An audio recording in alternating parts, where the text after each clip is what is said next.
yesterday we saw that Abraham was in Egypt and Pharaoh took his wife and there was a plague. As I told you, although the Torah doesn't elaborate, it was clear to Pharaoh that the plague was because of Sarah. And he challenges Abraham, you've committed a crime, you lied to me, you caused me to make this terrible mistake. And Abraham doesn't respond. Now, what I want to do is show you another incident in Abraham's life, considerably later, where it's quite similar, but the outcome is different in certain ways. And I want to compare and contrast that incident with this incident. What I want you to see is that Abraham had policies, and the policies were, there was an effort made that the policies should be consistent. And that even though you might have to work a bit to figure out why they're consistent, but in the end they are consistent. Take a look on page 91. Chapter 20. Abraham journeyed from there to the region of the south and settled between Kadesh and Shur, sojourned in Gerar. Avraham said to Sarah, his wife, she's my sister. So here it is again, the same gambit. Avimelech, king of Gerar, sent and took Sarah. I told you yesterday that's different from Pharaoh. Pharaoh just says she was taken into the palace of Pharaoh. Here, the king himself sends and has her taken. God came to Avimelech in a dream by night and said to him, behold, you are to die because of the woman you have taken. Moreover, she's a married woman. Now, as we go along, I want to point out things that are important. It says, he sent and took Sarah. And God says to him, you're to die because of the woman you have taken. Does that mean he had relations with her? So if you are buzzing in your head with contemporary English, you know, so maybe that's what take means, and maybe yes, maybe no.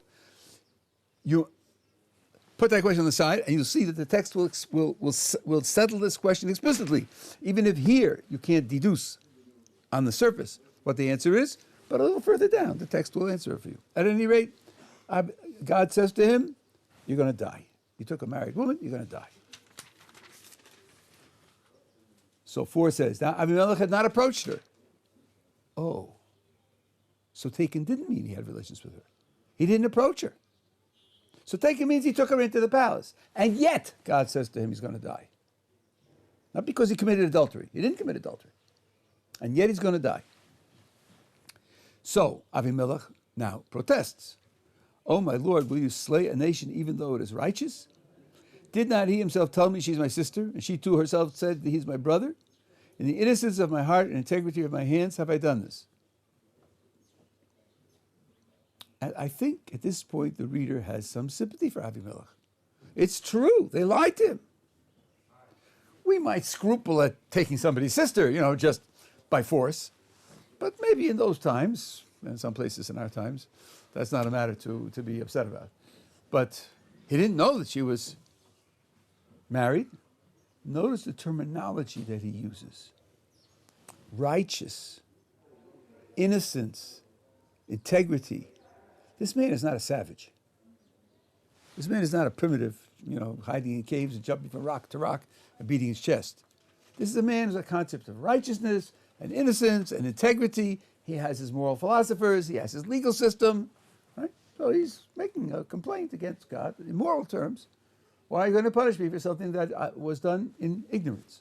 So God says to him in the dream, 6, I too knew that it was in the innocence of your heart that you did this. So I agree with you. I credit you that.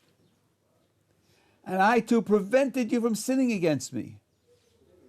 You didn't approach her. That's not because that you held back, but I held you back. That is why I did not permit you to touch her. As we will see shortly, God made him ill. So he couldn't.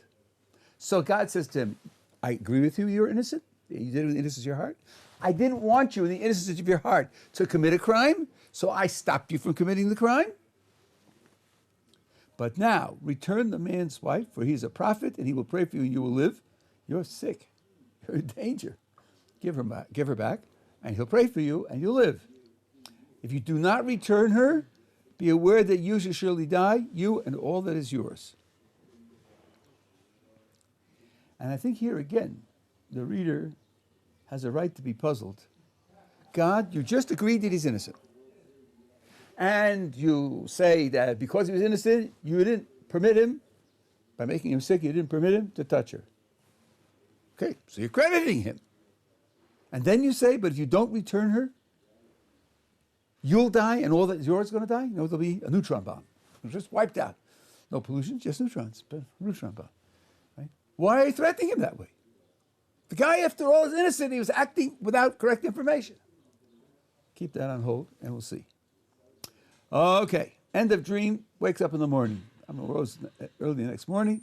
He summoned all his servants and told them all these things in their ears, and the people were very frightened. After all, God threatened him with death, and all that was his to be destroyed. And Avimelech understood this at the beginning. Avimelech says, would you slay a nation even though it's righteous? Because when you attack the king, that's a threat to the nation as a whole. And God confirmed that. So he tells this to all his servants, and they're all very frightened. Then Avimelech summoned Avraham and said to him, what have you done to us? How have I sinned against you that you brought against me and my kingdom such great sin? Deeds that ought not to be done, have you done to me? And Abraham is silent. Just like when Pharaoh challenges Abraham, and Abraham doesn't answer. When Avimelech challenges Abraham, he also doesn't answer. 10. And Avimelech said to Avraham, who's speaking in 9? Just one second. Who's speaking? Avimelech. Who's speaking in 10? Avimelech. So when it repeats the speaker, it means there was a pause. It's not one run-on speech. It means he spoke 9, waited for now a response from Avraham. Avraham doesn't say anything, so he tries again. And he says, what did you see that you did such a thing? And now Abraham will give a long and elaborate answer. So my question to you is this. We saw with Pharaoh challenged him, and he didn't answer. We see that Avimelech in 9 challenges Abraham, and he doesn't answer. Avimelech challenges him in 10, and he does answer. What's the difference between the first two cases? And by the way, if you want to look up the Pharaoh cases on page 57. Pharaoh and Avimelech, number 1, he doesn't answer. And Avimelech, number 2, he does answer. What is the difference between the first two challenges? What do they have in common that's different from the third challenge, and which could be used to explain why, and what's Abraham's state of mind, where for the first two challenges he declines to answer, and the third challenge he does opt to answer. Those precise words aren't used by Pharaoh, what have you done to me? But there's a similarity. It's a crucial similarity. I would say it's a similarity in attitude. What's the attitude of Pharaoh and Avimelech's first challenge? What attitude are they projecting? You did this. And what you did was? Wrong. You're a criminal. You're a criminal. You lied to me, and by lying to me, you pushed me into an action that I never would have done, never would have considered. An action is a great crime. You're wrong. To that kind of challenge, Abraham has no response. What does Avimelech say in 10? What did you see? What did you see that you did this thing? What's the attitude in 10? In Avimelech's speech in 10? Genuine curiosity. Genuine. First of all, you wouldn't have done it unless you saw something. You're not the kind of person who does something without a reason. Number 2, I don't know what your reason is. So number 3, I'm asking you, what is your reason? That's an entirely different attitude. First of all, it's an attitude that credits Abraham, that he must have a reason. And the king is saying, I don't understand your reason. That's not a small thing for a king to admit. And he asks to be filled in. Abraham says, oh, you know I have a reason. And you want to know what my reason is? I'll tell you. The reason Abraham doesn't respond when the person attacking him takes the moral high ground and says that you're a criminal, the reason he doesn't respond is because his response is going to be very sharp and challenging. And he has to know that the person he's speaking to has an open mind to hear what he has to say. Let me just get this finished, and I'll take your question. Right? And the lesson for us, by the way, is that you should choose your battles. Don't respond to every challenge. Evaluate whether the person who's challenging you can hear what you have to say. And if he doesn't, just decline. You don't have to answer every challenge. Let's look at Abraham's response. You'll see what his point is, and then you'll understand why he had this split strategy. 11.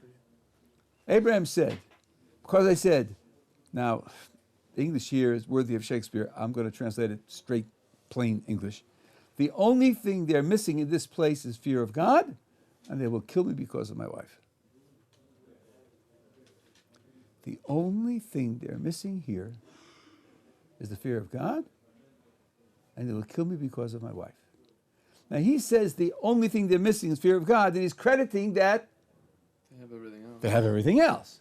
What kind of everything else do you think he could be referring to when he says, you have everything else, you just don't have fear of God? Integrity.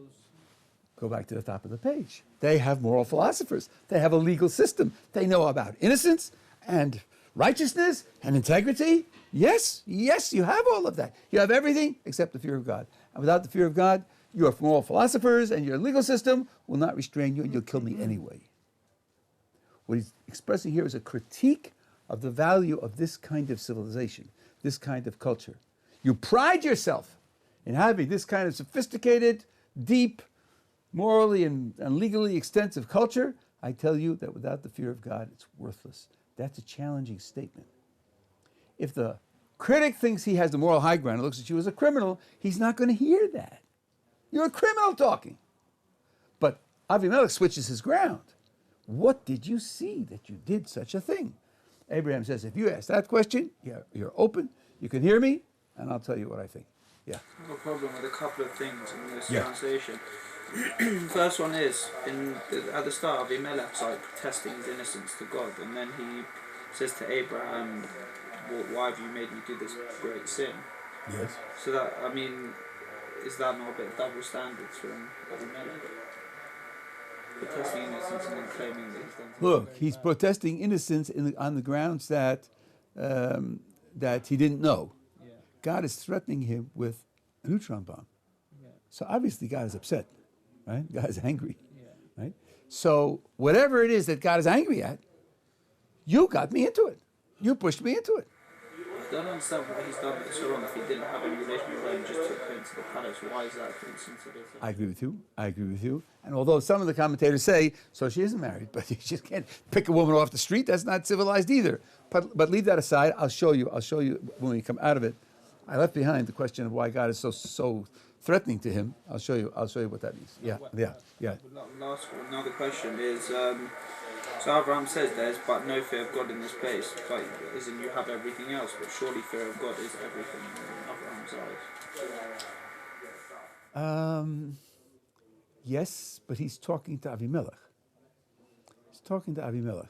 When you talk to a person, there are two ways to talk. This is a general point of discussion and argument and persuasion. I can support my point against somebody else in two different ways. Usually, he and I come from different starting points. Right? I can say, look, here are my axioms. My conclusion follows from my axioms. Now, that will mean that I'm justified in terms of my axioms. But of course, his response will be, phooey to your axioms. I don't buy your axioms. I have different axioms. So I can't convince him. I may show him that I'm consistent within myself, but I can't move him that way. He only then can know that I'm careful to be internally consistent. But if I attack him on the basis of his axioms, even on the basis of your axioms you're wrong, then I can engage him in a reappraisal of what he's doing. The Tanakh has many cases where A is speaking to B, and A makes the point to B in terms of B's own axioms. So, as to, for example, there's an attack on the Jewish people, and they elect Gidon to be the judge to lead them. I forget which nation it is. Maybe it's Ammon. And they claim that we took their land when we came out of Egypt 300 years before, and now they're going to take it back. And Gidon says to them, it's not true. Og and Sichon took it before, and we took it from them. It wasn't yours when we took it. And after all, we should inherit what God has given us, and you can inherit what Kamosh, your God, gave to you. Right? So some academic fools say, you see, that Gidon was a polytheist. He recognized the God of Ammon called Kamosh. Of course not. He's speaking to the king of Ammon. He's making an argument which the king of Ammon should accept from his own point of view. He's making the argument in public, right? The king of Ammon will have to justify why he's coming to attack, when the king of Ammon himself would say that each person should inherit what his God gave him. That doesn't mean that he's committed to polytheism because he speaks that way to him. So here he's speaking to Avimelech, right? And he's saying, you credit yourself with your civilization, okay? I tell you that your civilization, no matter how much credit you give it, because it's missing this ingredient, it's not going to restrain you, right? For me, maybe the whole civilization means nothing. Just be very careful when A speaks to B, to recognize that often A is speaking B's language in terms of B's presuppositions, and don't read into A's speech to B what A's commitments are. Yeah. When is Abraham accusing the whole kingdom of lack of fear of God, or just Avimelech, including Avimelech? Because obviously Avimelech has fear of God. God came to him in a dream. He recognized it was God, and now he's in fear for what his dream represented to him. Yeah, but you got the chronology wrong. Avimelech asks him, why did you do what you did yesterday? Yesterday afternoon, when I took Sarah, why did you lie to me that we're your brother and sister? Right? That's what he's asking about. You caused me yesterday afternoon to take Sarah by saying that you're brother and sister. Why yesterday afternoon did you lie about that? Abraham's answer, yesterday afternoon, you would have killed me, because yesterday afternoon, you didn't have any fear of God. That's not contradicted by the fact that in the nighttime afterwards, God came to him, and now he has fear of God. Right? He's explaining what he did yesterday afternoon, before Avimelech had this fear of God. So now, would there be fear of God? Sure, he's frightened to death. Almost. We'll see. That's why he told it to his people. They're all frightened, and now he's confronting Abraham. You'll see. But that doesn't affect his explanation what he did yesterday afternoon. Yeah. Is that why God spoke such harsh words? Because of what Avraham said? As Avraham was like, you don't have fear, you can have everything, but you don't have fear of God. So God says, and we're assuming Avraham knows what he's talking about, so God says, I'm going to instill fear of God in you, because even all that, you won't give Sarah back. You got half of it. You have half of it, but there's another half coming that's, in a way, very dramatic. Okay, we're together so far. Now, there's more in Abraham's response, which I'm going to tell you about. But let's skip that for the moment. Let's go on to the next page. So Avimelech took flocks and cattle and servants and maidservants and gave to Abraham, just like Pharaoh, and returned his wife Sarah to him. Does that last phrase raise some questions in your mind? Yeah. What question does it raise? Would you return his wife first? Yeah, I mean, isn't this a funny sequence of events? Let's go back through the scenario of that morning. In the nighttime, he has a dream. God says to him, you're going to die. I'm going to blow up your whole kingdom. Give her back. He wakes up. What's the first thing he does? Calls in all his servants, explains the situation to them. They're all very afraid. Oh, that's number one. Number two, he confronts Abraham. You're a criminal. You lied to me. No response. Then he says to him, what did you see? Abraham gives him a long response. Then he takes flocks and cattle and servants and maidservants and gives it to Abraham. He says to the butler, is there anything else on this morning's agenda? Was that before lunch, before tea? Oh, yes, give Sarah back. That's astonishing. That's astonishing. She's a time bomb. Get her out of the palace. Give her back first.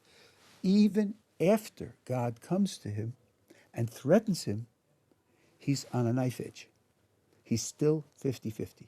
He still has to struggle with himself to give her back. He does it last. When there's no other stalling excuses, there's no other way to get out of it, he finally gives her back.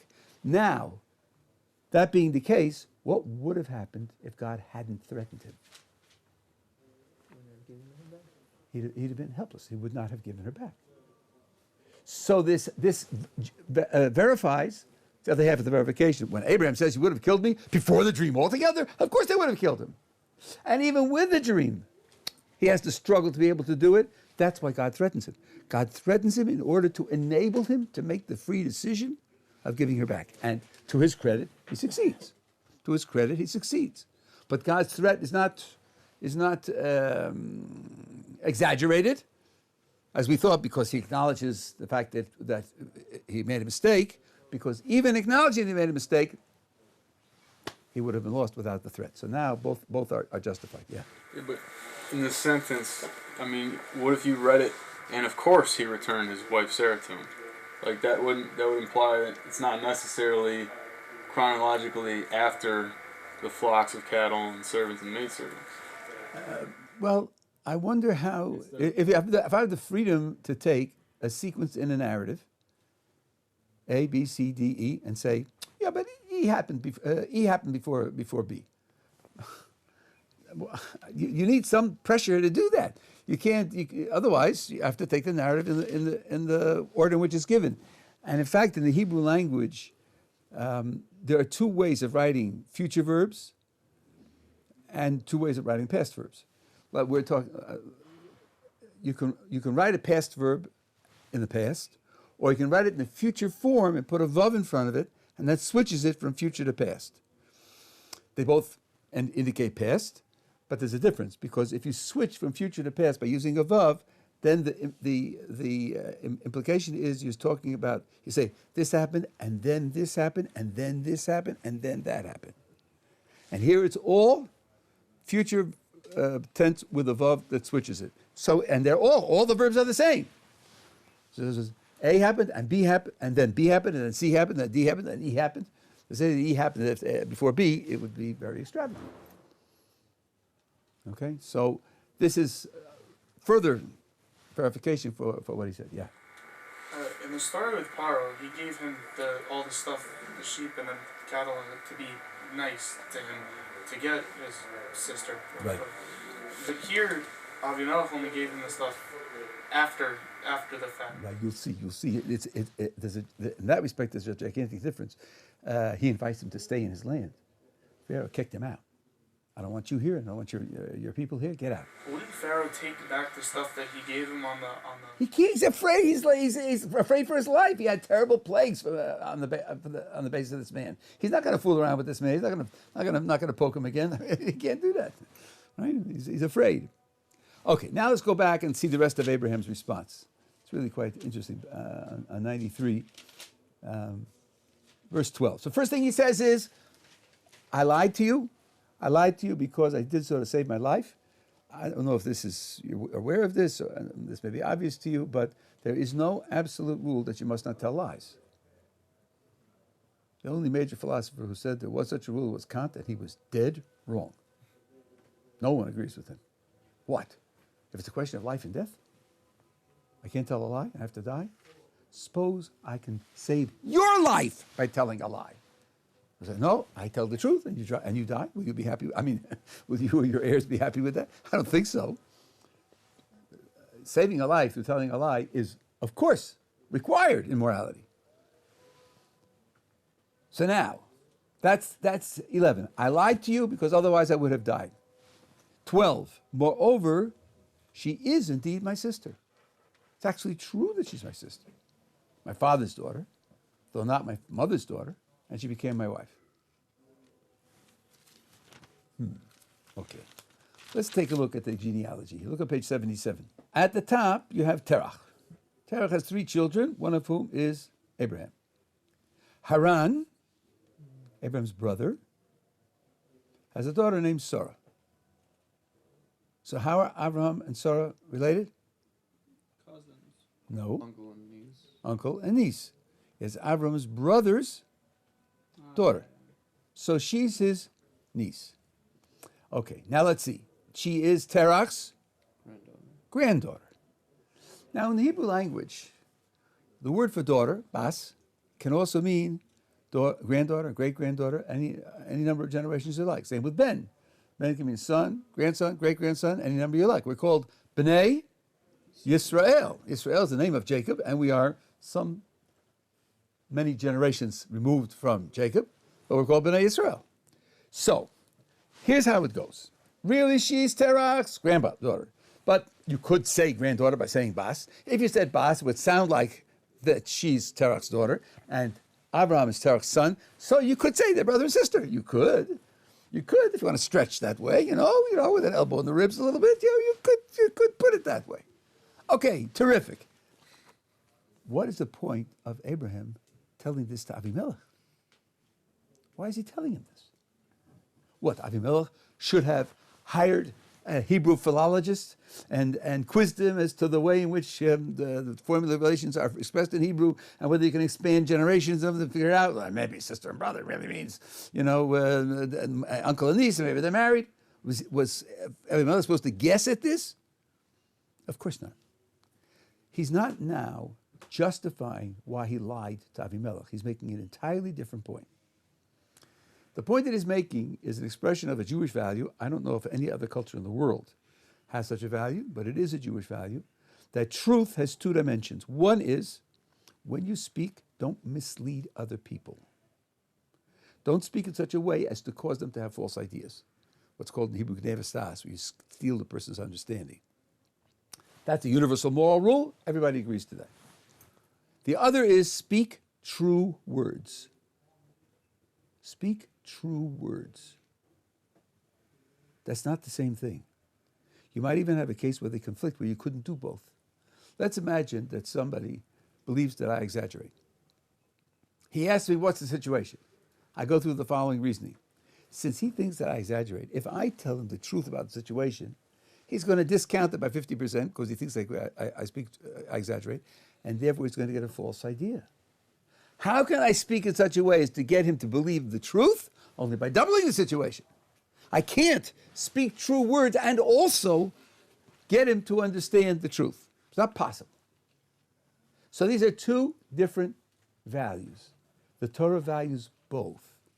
Abraham says, you want to know why I spoke in such a way to create a false belief in you? Because otherwise I would have died. That's point number one. But point number two, I also care about speaking true words. And as a matter of fact, my words are, in a certain sense, true in my language. That's an independent consideration that I have. That's the point of the second verse in his reply. That has repercussions elsewhere. I don't do them right now.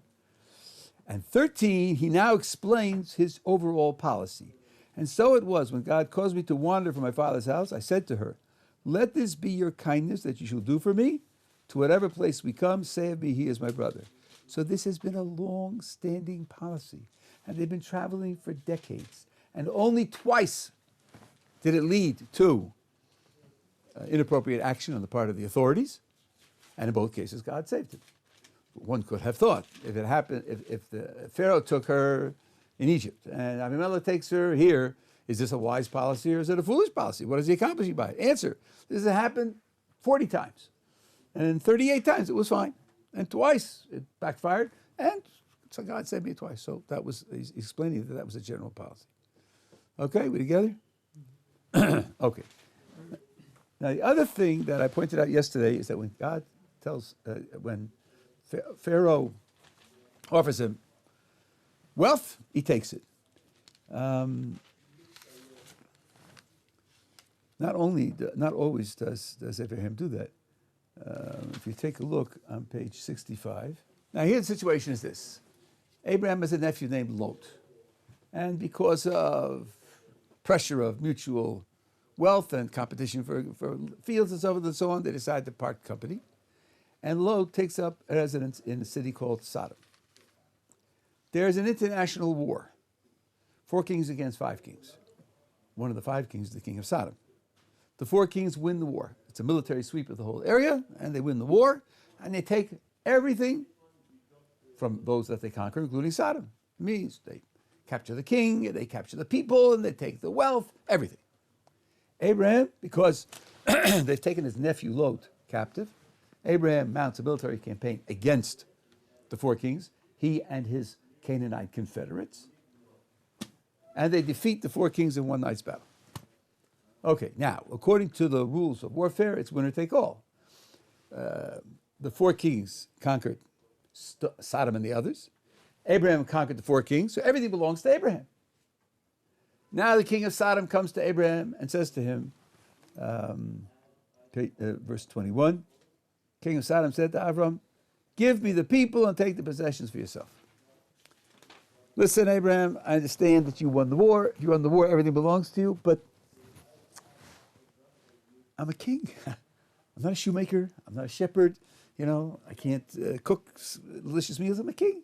If I don't have people to serve me, I'm nothing. I'm nobody. I'm lost. Give me back the people so I can be king. Okay, we'll dig for oil or something. But you can keep the possessions, but give me the people. Abraham says to him, if I lift up my hand to Hashem, God Most High, maker of heaven and earth, if so much as a thread to a shoe strap, or if I shall take anything of yours. I'm not taking anything. Don't want anything from you. Why not? Why not? When Pharaoh offered him all that wealth, he took it. Now, the cynic will say, sure, Abraham took it from Pharaoh because when he went down to Pharaoh, he was penniless, like you told us yesterday. Now he's a rich man anyway. He's a rich man, he has all his possessions from Pharaoh, so he doesn't need it. Yeah, but when Avimelech, this incident we just read, which is later than this, when Avimelech offers him wealth, he takes it. So that's not the right answer. That's not the right answer. Rashi has a very interesting comment here. Rashi says, Abraham says to the king of Sodom, I have a promise from God that he'll make me wealthy, so I don't want to take it from you. That just makes the question worse. You took from Pharaoh, you will take from Avimelech, even though that God made the promise. Right? And by the way, some people use the old story about the flood. And the story when the water's rising and the last jeep that's taking people out is going past, and this guy's sitting in his house and he said, "Get on the jeep. God will take care of me." He goes up and he's up to the second floor, and the last boat comes out. God will take care of me. Go to the top. They send me a helicopter with a rope ladder. God will take care of me. So the water's rising. He drowns. So he comes before God and says, God, I trusted in you. Why didn't you save me? God said, I sent you a jeep, and I sent you a boat. I sent you a helicopter. What more do you want? How does Abraham know that this isn't precisely how God is keeping his promise to make him rich?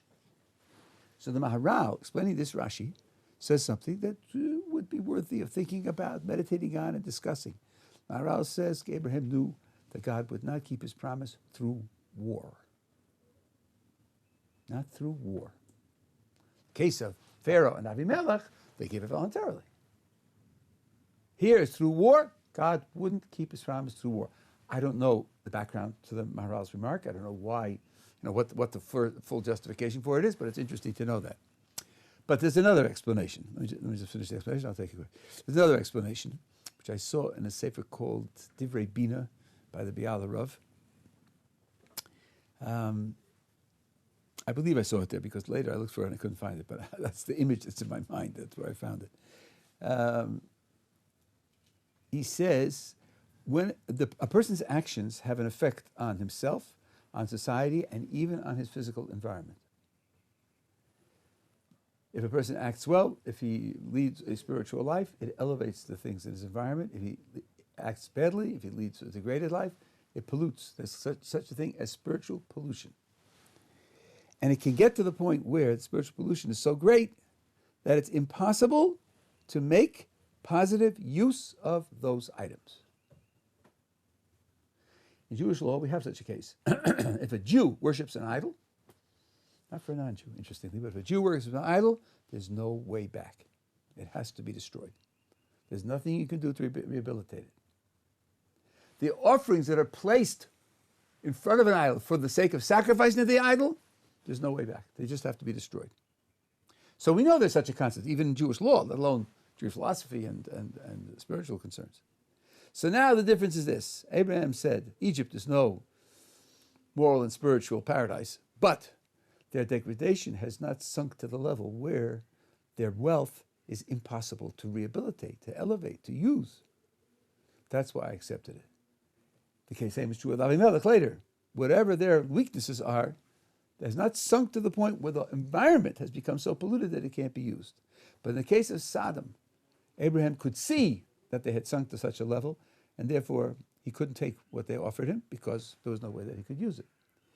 That's what the Sefer said. And I suppose he's taking it as obvious. When the people of Sodom are destroyed because of their evil, because of their wickedness, not only are they destroyed, but the whole physical environment is destroyed also. that confirms this idea that when God destroyed it, after all, there is a sentiment, it's a verse in Mishlei someplace, where it says that the wicked will die and the righteous will inherit the possessions of the wicked. That sometimes happens. And that's certainly appropriate. Why did it happen with Sodom? The answer is because their possessions had gotten to the point where they were beyond rehabilitation. That's the explanation, that's the other explanation for why Abraham didn't take the possessions of Sodom. But this shows you again that what he did with Pharaoh and Avimelech on the one hand, and what he did over here is the fruit of a consistent strategy. You got a question? Just also, I think once before we did this, and he said one of the reasons he didn't take here is exactly because of that. It's because he said, give me people and take the possessions for yourself. He says, picked up on the language that I won't take anything from you. I'm not taking anything. Yeah. So the reason I said that, and I'm glad you reminded me of that, if you look, I stopped in the middle of what Abraham says because I wanted to not, I didn't want to confuse this point with the other point. Again, look at 23. If so much as a thread or a shoe strap, or I shall take from anything of yours, so you shall not say, it is I who made Avram rich. See, here he's stating a reason. I'm not taking anything because if I do, you're going to say you may be rich. Now, here there are two questions. I'm quoting Rav Desta now. First of all, what gives Abraham the idea that that's what the king of Sodom will say? Where does he get that from? And number two, so what if he says this? What's so wrong about that? What's the big deal? Right? You look carefully at the king of Sodom's speech in 21, you can see it, where Abraham gets the idea that that's what the king of Sodom will say. Recall the scenario, recall the circumstances that are leading up to this incident, and tell me what you get from verse 21. What is the king of Sodom saying, and how does it indicate that if Avraham keeps the possessions, he'll say that he made him rich? Where are we now? Abraham defeated the four kings. So he defeated the four kings. Everything is Abraham's. Everything belongs to Abraham. That's why the king of Sodom has to come to Abraham and say, give me the people. Right? And what does he say? What does the king of Sodom say about the possessions?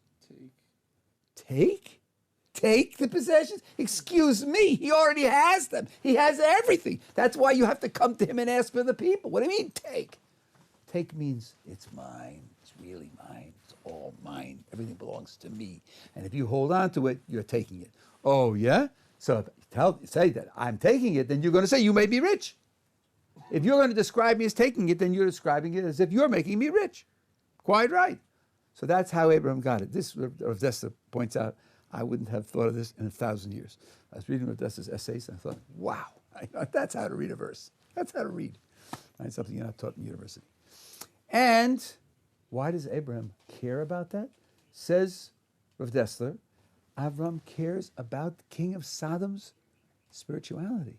After all, after this incident, Abraham's going to plead on behalf of Sodom. God's going to say that he's going to destroy Sodom, and Abraham's going to plead on their behalf to try to save them.